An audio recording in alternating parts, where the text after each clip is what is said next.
Bienvenidos todos al Venezolano Hoy. Les saluda desde Bogotá José Ramón Villalobos. En las últimas semanas, la hermana República del Perú ha vivido momentos de caos, de violencia y de cambios. Para entender esta coyuntura en Perú, nos acompaña José Carlos Requena desde Lima, periodista, colega y analista político. Bienvenido, José Carlos, al Venezolano Hoy. ¿Cómo estamos? ¿Qué tal, José Ramón? ¿Cómo estás? Encantado. Muy bien, José Carlos, una pregunta genérica para una respuesta precisa justamente. ¿Cuál es la situación política en estos momentos en Perú con la designación de Francisco Sagasti en la presidencia? ¿Podríamos decir que volvió la calma al país? Bueno, pues digamos que la crisis más reciente nos expone a nuevos retos, ¿no? Digamos, el caos, la violencia que tú mencionas ya es cosa felizmente del pasado, pero Ujú. el presidente Sagasti va a tener que ver cómo lidia con este Congreso aún dominado por los mismos congresistas que vacaron al señor Vizcarra. Ujú. José Carlos, y justamente, ¿por qué se desató una crisis política? Yo especialmente tengo la percepción que fue en medio del escenario de la región, sabemos el escenario Venezuela, Colombia, y de pronto imágenes de jóvenes en la calle en Perú, y la noticia era crisis política en Perú. Honestamente, nos sorprendió. ¿Qué pasó? A ver, mira, en realidad sorprendió a todos, incluso a los locales que seguimos la política, y sorprendió porque esta era una medida, la vacancia del presidente Vizcarra, me refiero, Ujú. que 8 de cada 10 peruanos desaprobaban. Es decir, es cuando le preguntaban las encuestas sobre esta eventualidad, la gente que ya admitía algunos de los flancos judiciales que tenía Vizcarra, un Sí. presidente muy popular, dicho sea de paso, ya lo admitía, pero decía, estamos en medio de un proceso electoral, esperemos que concluya su mandato en julio del 21 y en ese momento empecemos a investigarlo. Frente a esa consideración ciudadana, sin embargo, el Congreso terminó forzando en términos políticos, porque en términos legales, por la laxitud de la figura, los medios legales se cumplieron. Lo que le faltó al proceso fue legitimidad. Y eso fue algo que Manuel Merino, entonces presidente del Congreso, nunca logró y fue lo que desató las protestas, más ante la percepción de una arbitrariedad que otra cosa. ¿No? Creo que el eje de la protesta fue el defender ya no a Vizcarra, sino al país de lo que se consideraba una arbitrariedad. José Carlos, y justamente tú lo decías, felizmente es historia del pasado, vamos a decirlo así, redundante, las manifestaciones masivas. De hecho, yo en un momento dudé en titular manifestaciones masivas, pero al menos las imágenes que reportaban las agencias y los medios del Perú, y podríamos identificar muchos jóvenes, especialmente en la calle, con realmente un descontento categórico, incluso muchos me llamaba la atención que a la hora de los periodistas tomarle los testimonios, decían que tenían un descontento profundo, decían algunos. Y no solamente los jóvenes de Perú, también veíamos a ciudadanos, digamos, profesionales que salían en sus residencias a la protesta. Ese descontento profundo, ¿qué significa? ¿Qué se traduce? ¿A qué se refiere? A ver, en realidad, efectivamente, como bien mencionas, fue una marcha que, según los estimados más recientes, habría congregado a más de 2 millones, cerca de 3 millones, me atrevería a decir, Uh -huh. de manifestantes. Esa es una marcha que, por lo menos en la historia contemporánea de Perú, nunca se había visto. Y mucho menos con los resultados que finalmente tuvo, que fue remover a un presidente Exacto. de, de Palacio de Gobierno. Eso lo veíamos en nuestros libros de historia desde el siglo XIX, seguramente. Uh -huh. Pero en cualquier caso, fue una marcha espontánea. Creo que hay un gran rechazo por la política y por cómo se ha venido ejecutando, por lo menos desde el año 2016. No digo que antes del 2016 haya sido un paraíso político del Perú, creo que tiene unas precariedades que ahora han salido a la luz, pero desde julio del 2016 lo que se estableció fue una relación muy tirante entre ejecutivo y legislativo, que llevó a que se presenten en total 4 mociones de vacancia, algo reservado para situaciones absolutamente excepcionales, Ujú, y por el lado del Ejecutivo lo llevó a disolver el Congreso en septiembre del año 2019. El correcto. Congreso que ahora vacó al presidente Vizcarra o removió al presidente Vizcarra fue el mismo que él convocó, a cuya elección él convocó. De alguna manera está haciendo el que a hierro mata, a hierro muere, ¿no? Ujú, Pero hay un gran descontento. Este Congreso, y ese es un porcentaje menor, pero este Congreso fue elegido descontando nulos, blancos y partidos por que no alcanzaron un escaño. Este Congreso fue elegido por más o menos el 40% del electorado, lo que ya de salida le restaba mucha legitimidad. Si además sí, ejecutas o utilizas los recursos legales con agenda política, no necesariamente de solucionar los problemas de la gente, sino ujú. empujar tu propia agenda, pues el cóctel es explosivo, ¿no? José Carlos, ya para terminar en esta primera parte, lo ocurrido la semana pasada, realmente durante estas manifestaciones fallecieron dos jóvenes peruanos, según los reportes que tenemos. Eso, especialmente quiero darle tribuna para conocer el curso de esas investigaciones, qué se conoce justamente, qué estatus tiene esa información judicial sobre, porque incluso se señaló a la policía y se cuestionó a la Policía Nacional de Perú por estos asesinatos que se le atribuían, esto es una imprecisión, se le atribuían a la Policía Nacional y a la represión. ¿Qué resultados ha arrojado? ¿Qué se sabe sobre esto, sobre la muerte de estos jóvenes? Mira, el caso efectivamente ha sido de una represión que yo no vi, ni si yo he sido joven en los años 90, Ujú, seguramente he participado en marchas contra el gobierno de Fujimori, por ejemplo, que era el gobierno de entonces, ujú. y que era un gobierno además criticado o con muchos rasgos autoritarios. Ni en ese entonces, te diré, uno veía una represión como la que vio la semana pasada. Y eso es precisamente algo que se está terminando de investigar. No se tiene claro, digamos, la claridad que hay es que, por lo menos de los exámenes necrópsicos, Ujú. el son balas de plomo, lo que suelen ser solo manejadas por los efectivos del orden. Falta ver a quién compete esa responsabilidad. De hecho, el presidente Sagasti y el ministro del Interior, Rubén Vargas, han ofrecido toda su colaboración a los fiscales, pero es algo que todavía está en investigación. Lo que es claro es que ha habido una represión indiscriminada, que ha habido también algunos elementos que se han infiltrado en la marcha que pueden venir de efectivos policiales. Ujú, ujú. Hay mucha sensibilidad por el grupo Terna, por ejemplo, que era un grupo de investigación encubierta que tenía la Policía Nacional y que no se queda claro para qué servía. En teoría era para detectar casos de robos y ese tipo de cosas, o para eso fue creada. Pero muchos efectivos de Terna participaron en las marchas, no se sabe por qué. Entonces, estas son cosas que esperemos pronto sepamos, porque ese es otro de los pendientes de la marcha, ¿no? De las protestas, que no hay impunidad. El Perú Así vivió es. décadas de violencia política y el gran pendiente era precisamente el no, el no tener no tener responsable. Entonces, esperemos que esto, que ha sido algo muy puntual, tenga una investigación relativamente rápida.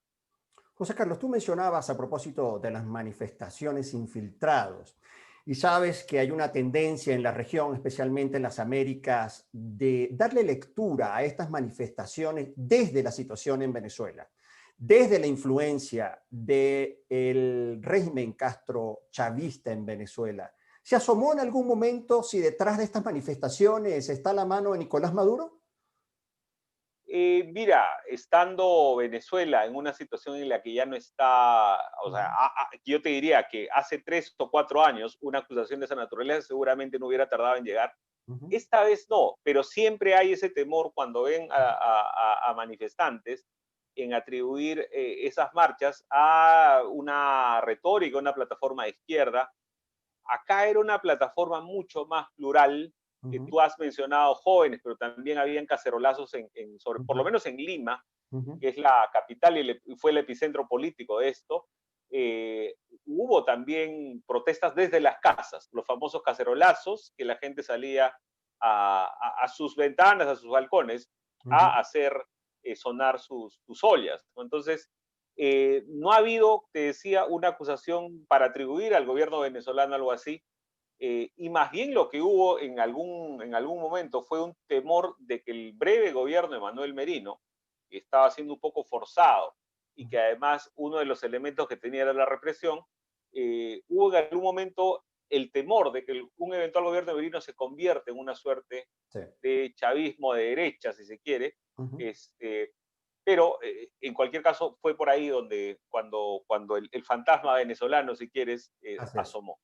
Así es. José Carlos, a propósito de la designación de Francisco Sagasti como presidente de transición, corrígeme, podemos decir es un presidente de transición de 8 meses. Va a estar el presidente Francisco Sagasti en Perú. ¿Y cuáles son los principales desafíos que tiene en este tiempo?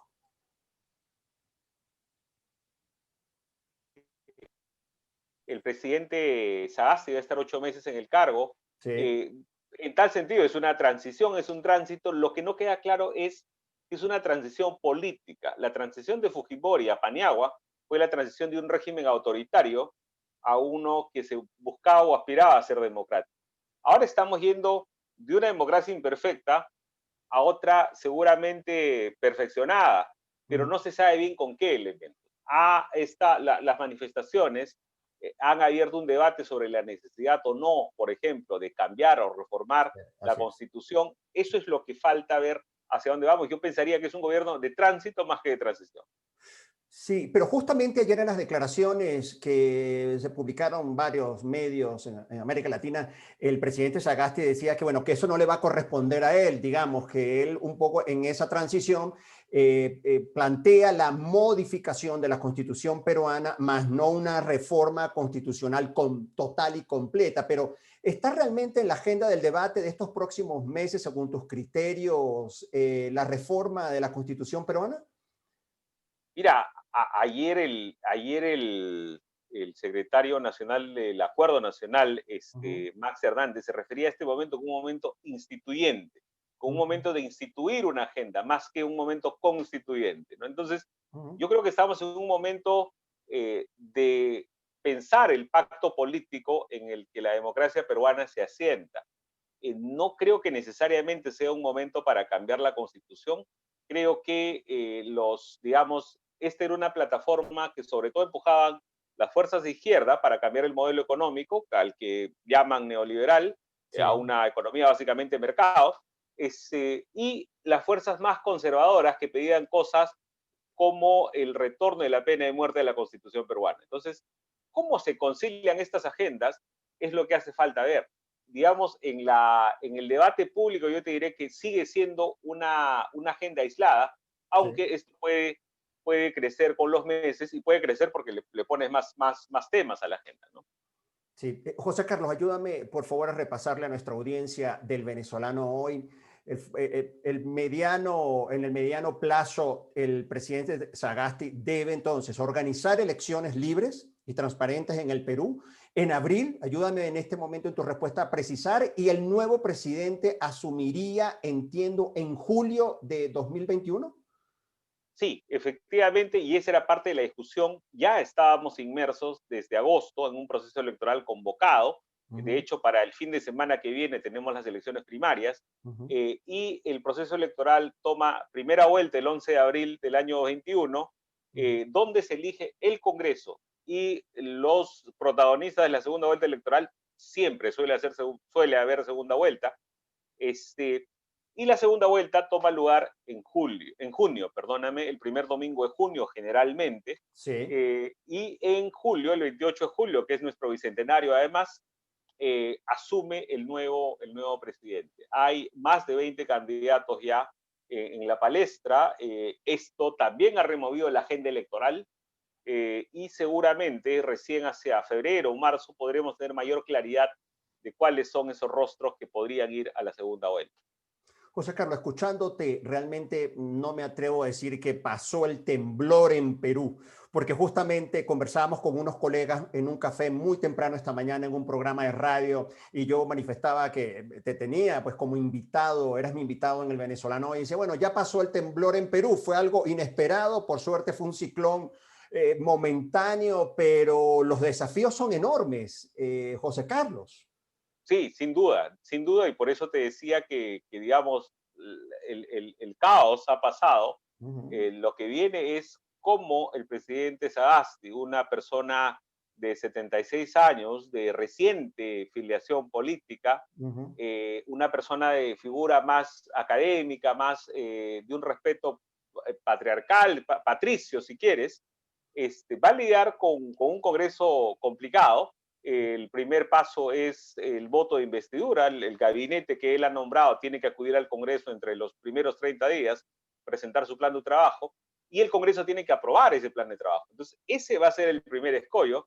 Y el segundo, quizás antes en términos temporales, es la discusión del presupuesto público del año 2021, en Sí. el que el país se encontraba inmerso también. Entonces, si a eso le agregas cómo va a lidiar Sagasti con la presión de la investigación a la policía, una policía que ahora él controla, por ser Sí, el jefe supremo de las correcto. Fuerzas Armadas, cómo va a lidiar con las presiones por una asamblea constituyente, cómo va a lidiar por el hecho de que él, Sagasti, era parte de uno de los tickets Uh -huh. de la prepresidenciales que debía precisamente elegirse este fin de semana venidero. Entonces, hay muchas presiones que vamos a ver cómo se siguen canalizando, pero es sin duda, haces bien en decir, pasó el temblor, Uh -huh. pero los remesones podrían continuar. Continuar. A propósito de eso de que podrían continuar, te pregunto sobre la sociedad peruana, ¿qué se dice en las calles del Perú a propósito de lo ocurrido en ese país en los próximos años? Un presidente suicidado, que se suicidó, además señalamientos de corrupción en la clase política, descontento, 3 presidentes en una semana, destitución de Vizcarra. ¿Qué dicen los peruanos? ¿Qué percepción y atmósfera hay en Lima, por ejemplo? Mira, a ver, hay una corriente de expectativa, de renovación, de esperanza Ujú, a estos jóvenes que marcharon. La socióloga Noelia Chávez los llama la generación del Bicentenario. Son chicos ujú, que nacieron más o menos en torno al año 2000 y que llegan a sus 20 precisamente cuando el país llega a al Bicentenario. Han utilizado elementos de manifestación un poco más lúdicos, un poco distintos. De hecho, cuando tú veías las marchas parecía que iba a haber un partido de fútbol, porque habían estas chicharras sí, que suelen hacer un sonido típico de un partido de fútbol. ujú, Entonces, hay por un lado esa expectativa, que además reacciona ante lo deplorable que terminaba siendo el panorama político peruano con todos estos incidentes que tú has mencionado. Todos los presidentes, sí, incluyendo ahora el presidente Vizcarra, ujú, han tenido o tienen alguna relación con los casos de corrupción que hemos visto tanto en el caso Lavajato como en el caso Club de la Construcción, Lavajato a nivel local. sí, sí, Y entonces, eh, frente a esa desesperanza o esa desolación, surge esta esperanza.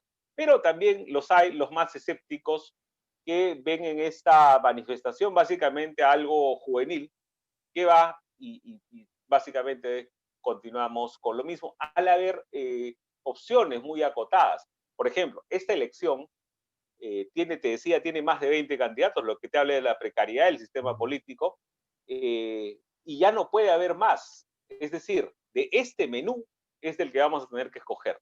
Entonces, lo que toca es que la protesta o las reivindicaciones se inserten en estos menús, porque de otra manera vamos a prolongar la dejadez que había caracterizado, la desafección que había caracterizado a la política peruana en tiempos recientes. sí. Lima, Bogotá conectados en el venezolano. Hoy estamos conversando desde Perú con José Carlos Requena, colega, periodista y analista político. José Carlos, ya para terminar este contacto que te agradecemos, hay proyecciones de un decrecimiento, de una caída de la economía del Perú de casi 12%. ¿Qué podríamos decir de la economía peruana en este contexto que hemos conversado, José Carlos? Ya para terminar.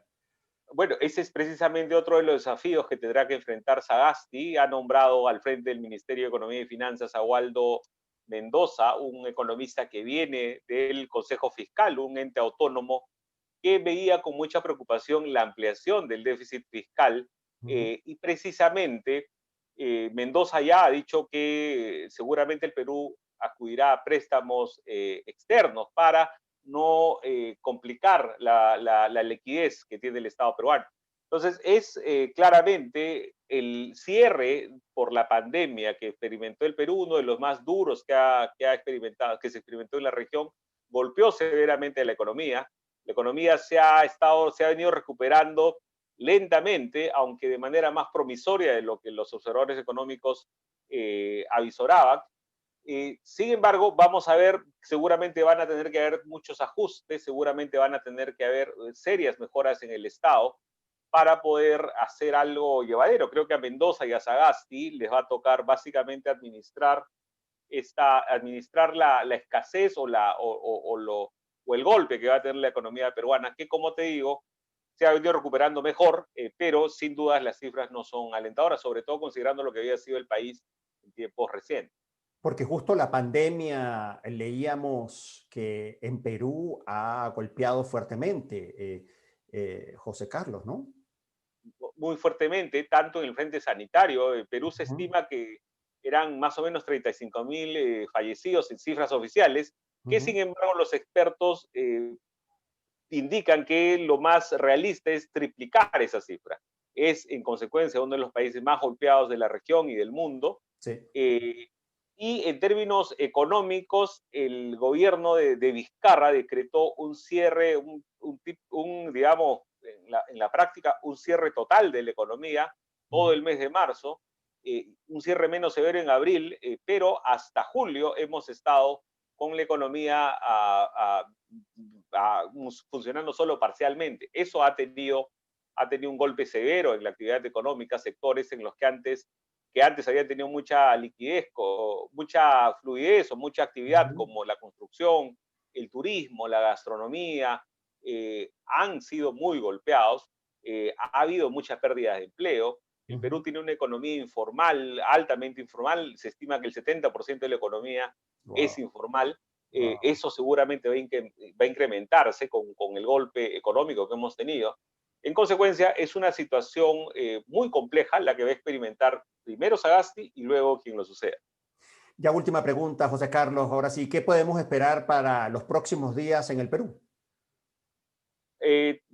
Vamos a ver si es que el Congreso cambia el tono un poco desaforado que había tenido en su relación con Vizcarra. Si Sagasti Ujú. puede dar algo de paz, Sagasti, un parlamentario, al final de cuentas, puede Así es. dar algo de paz, algo de fluidez a esta relación, porque de otra manera vamos a avanzar de tumbo en tumbo, ¿no?